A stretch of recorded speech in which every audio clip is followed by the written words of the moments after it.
அனைவருக்கும் வணக்கம். Welcome to Dharma academy.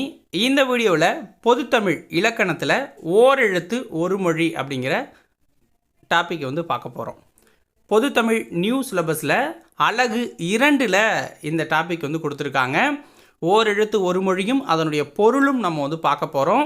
வீடியோவை ஸ்கிப் பண்ணாமல் ஃபுல்லாக பாருங்கள். வீடியோ உங்களுக்கு பயனுள்ளதாக இருந்துச்சு அப்படின்னா மறக்காமல் அந்த லைக் பட்டனை தட்டி விட்ருங்க. அடுத்தடுத்த முக்கியமான வீடியோக்களை பார்க்கணும் அப்படின்னா நம்ம சேனலை சப்ஸ்கிரைப் பண்ணிவிட்டு பக்கத்தில் இருக்க அந்த பெல் ஐக்கானை கிளிக் பண்ணால் தான் நம்ம போடுற அடுத்தடுத்த வீடியோ உங்களுக்கு நோட்டிஃபிகேஷனாக வரும். ஓகேவா? மறக்காமல் சப்ஸ்கிரைப் பண்ணுங்கள் எல்லாருமே. வாங்க வீடியோக்குள்ளே போகலாம். ஸோ முதல்ல ஓரெழுத்து ஒரு மொழினா என்னன்னு தெரிஞ்சுக்கோங்க. இப்போ ஒரு மொழி அப்படின்னு வச்சுக்கோங்களேன். உங்களுக்கு ஒரு சொல் அப்படின்னா ஒரே ஒரு எழுத்தை வச்சு ஒரு சொல் உருவாகாது. ஓகேங்களா? ஸோ அதுக்கு 2 எழுத்து தேவை. இப்போ பசு அப்படின்னு வச்சுக்கோங்களேன். இதில் 2 எழுத்து இருக்குல்ல.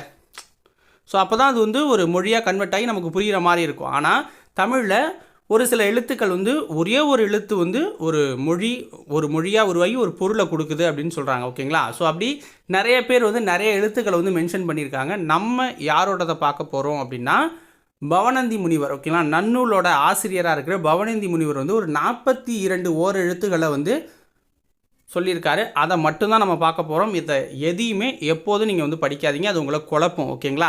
ஸோ இந்த 42 மட்டும் கரெக்டாக படிச்சுக்கோங்க. புக்லேயும் இதை தான் கொடுத்துருக்காங்க. ஓகேவா? ஸோ அது ஒன்று ஒன்றா நம்ம பார்க்கலாம். வாங்க வீடியோக்குள்ளே போகலாம். ஸோ ஃபஸ்ட்டு ஆ.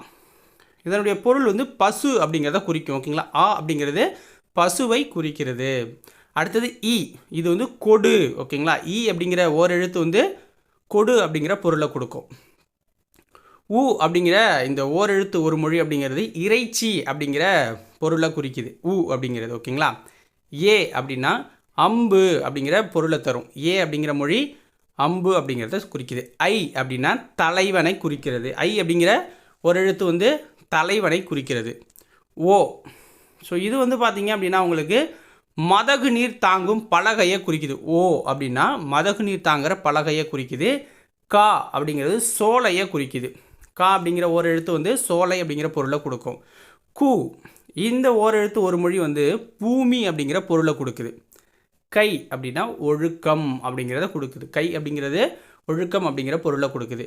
கோ அப்படின்னா அரசனை குறிக்கிற சொல். அரசனை குறிக்கிற ஓரெழுத்து ஒரு மொழி. சா இறந்து போ அப்படிங்கிற பொருளை கொடுக்கும். சி அப்படின்னா இகழ்ச்சி. சி அப்படின்னா இகழ்ச்சி. சி போ அப்படின்னு சொல்கிறோம்ல, அது மாதிரி. சே அப்படின்னா உயர்வு அப்படிங்கிற பொருளை கொடுக்குது. சே அப்படிங்கிற அந்த மொழி ஒரு எழுத்து உயர்வு அப்படிங்கிற பொருளை கொடுக்கும். சோ அப்படிங்கிற ஒரு எழுத்து மதில் அப்படிங்கிற பொருளை கொடுக்குது. மதில் அப்படிங்கிறது.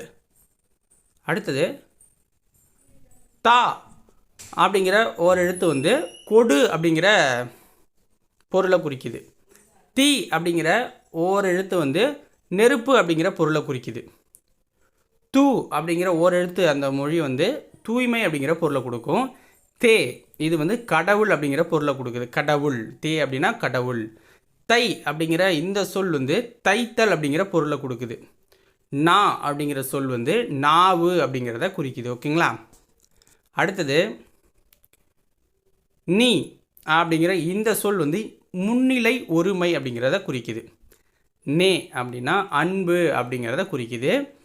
நை அப்படின்னா இழிவு அப்படிங்கிற பொருளை தரும். நை அப்படிங்கிற சொல் இழிவு அப்படிங்கிறத பொருளை தரும். நோ அப்படிங்கிற சொல் வறுமை அப்படிங்கிற பொருளை கொடுக்குது. பா அப்படின்னா பாடல் அப்படிங்கிற பொருளை குறிக்கும். பூ அப்படிங்கிற சொல் மலர் அப்படிங்கிறத குறிக்குது. பே அப்படிங்கிற சொல் மேகம் அப்படிங்கிறத குறிக்குது. பை அப்படின்னா இளமை அப்படிங்கிற பொருளை குறிக்குது. பை அப்படிங்கிறது இளமை அப்படிங்கிறத குறிக்குது. போ இது செல் அப்படிங்கிற பொருளை தருது. போ. மா என்ற சொல் மாமரம் அப்படிங்கிற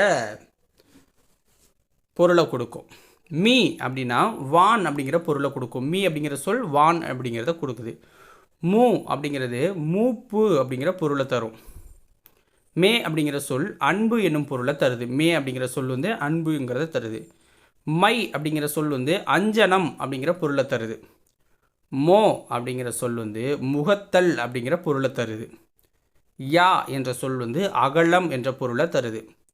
வா என்ற சொல் அழைத்தல் என்னும் பொருளை தருது. வி அப்படிங்கிற சொல் வந்து மலர் என்னும் பொருளை குறிக்குது. வை என்னும் சொல் வந்து புல் அப்படிங்கிற பொருளை கொடுக்கும். வை அப்படிங்கிற சொல். வவ் அப்படிங்கிற சொல் வந்து கவர் என்னும் பொருளை குறிக்குது. நோ அப்படிங்கிறது நோய் அப்படிங்கிறத குறிக்குது. ஓகேங்களா.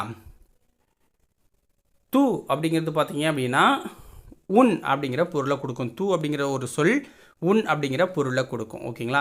ஸோ இதோட பவனந்தி முனிவர் சொன்ன 42 சொற்கள். ஓகேங்களா. ஸோ நன்னூலுடைய ஆசிரியர் அவர் சொன்னதை வச்சு தான் நம்ம எந்த புக்கில் எதை படித்தாலுமே அவருடைய இப்போ புணர்ச்சி விதிகள்லாம் அவர் சொன்னதை வச்சு தான் நம்ம படிக்கிறோம். ஓகேங்களா.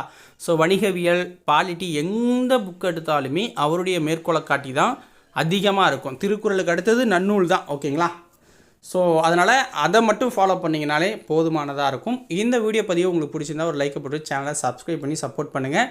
நாளைக்கு வேறொரு வீடியோ பதிவில் உங்களை வந்து சந்திக்கிறேன். நன்றி, வணக்கம்.